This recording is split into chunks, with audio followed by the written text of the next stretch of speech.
नमस्कार, मी श्रीरंग खरे खरे सांगेनमध्ये आपल्या सगळ्यांचं स्वागत। लेबनन एका विचित्र हल्ल्यामुळे हादरलेला आहे। स्पाय थ्रिलर चित्रपटांमध्ये शोभेल असा हल्ला हिजबुल्ला या दहशतवादी संघटनेवर करण्यात आला।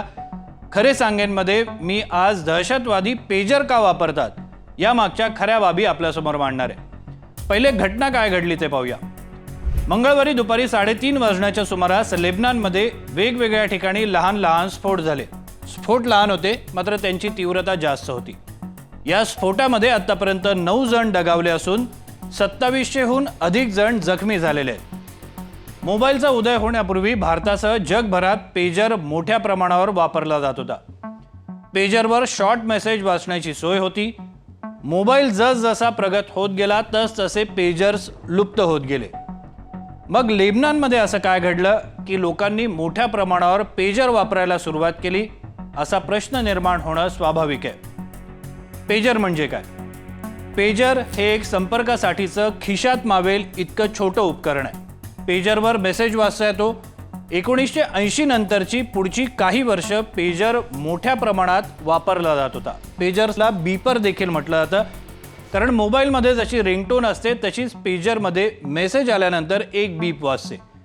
पेजर म्हणजे काय हे नव्या पिढीला माहिती नसताना लेबननमधल्या हिजबुल्ला या दहशतवादी संघटनेने ते वापरण्यास का सुरुवात केली, असा प्रश्न निर्माण झालेला आहे। पेजरवर मेसेज आल्यानंतर बीप वाजते आणि तो व्हायब्रेट होतो। शांत ठिकाणी तिथल्या शांततेचा भंग न करता मेसेज मिळवणं आणि वाचणं सोपं जातं, त्यामुळे त्याकडे कोणाचंही लक्ष जात नाही। पेजरसाठी मोबाईल नेटवर्कची गरज नसते।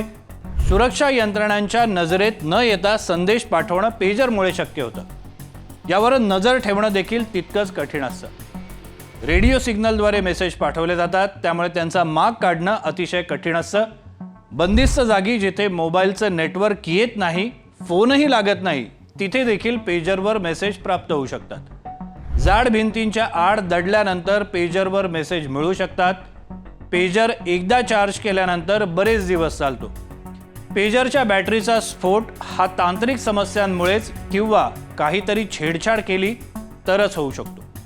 मग हे स्फोट कसे झाले हा मोठा प्रश्न आहे। तर त्यामागे एक तर्क लावला जातोय। हा तर्क असा आहे की या हल्ल्यामागे इस्रायल असल्याचं बोललं जात आहे। पेजरमध्ये जी बॅटरी वापरली जाते ती लिथियमची असते।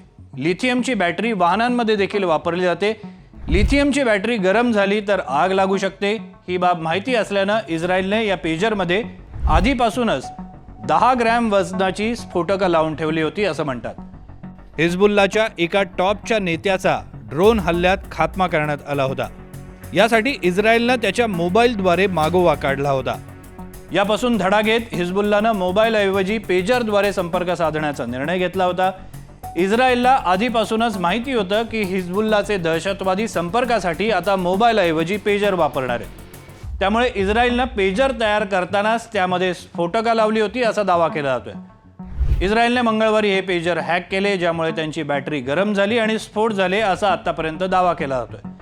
सायबर सिक्युरिटी तज्ज्ञ प्रशांत माळी यांना जेव्हा या घटनेबाबत विचारलं तेव्हा त्यांनी सांगितलं की या हल्ल्यासाठी स्फोटकं अशी वापरली होती की ज्यांचा माग काढणं अवघड होतं। स्फोटकांची मात्रा देखील अगदी कमी वापरण्यात आली होती। उपकरणांच्या चाचणी किंवा तपासणीमध्ये पेजरमध्ये स्फोटकं बसवली आहेत हे कळणं अवघड होतं। जाता जाता तमाम दर्शकांसाठी एक महत्त्वाचा प्रश्न, या हल्ल्यामागे खरोखरच इस्रायलचा हात आहे असं आपल्याला वाटतं का?